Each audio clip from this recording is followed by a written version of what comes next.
What did you make of that survey yesterday? Is that a bit of expectation management, or is there some truth to it? You've got a real range. The Conservatives are saying big losses, Labour are saying no losses, and the truth might be in the middle somewhere. Somewhere in the middle. I've done a projection. I genuinely believe, this is not expectation management, that net Conservatives will probably lose between 250 and 350 seats, which will be bad news, but in comparison with what used to happen after a government been in for 12 years, it's actually relatively small beer. So there will be plenty of opportunity for all the parties to say we've achieved better, etc. In saying that, this is from a kind of low base from the Conservative Party, in a sense that Labour did very well, didn't they, 4 years ago? So they did well in the last decade. Okay.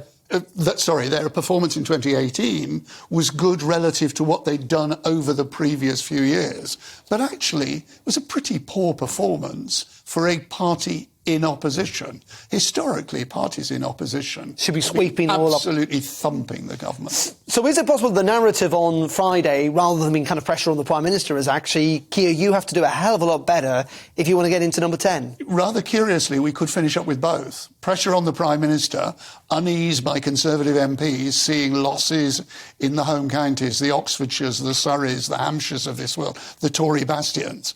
But at the same time, pressure on the Labour Party, because actually they haven't gained as many seats as one would normally expect an opposition. Isn't it fascinating that actually we talked about the red wall a lot over the last couple of years. We're not talking about the blue wall, which is essentially, I know, I don't know who comes up with these terms, but they should be fired. Everything is either a gate or a wall. I know, it's the Americanisation of our politics. Yeah. But the Lib Dems could actually be a force that the Conservative Party now need to be again concerned about, like they were previously. Small town, county town, home counties, England is almost certain to show a swing towards the Lib Dems.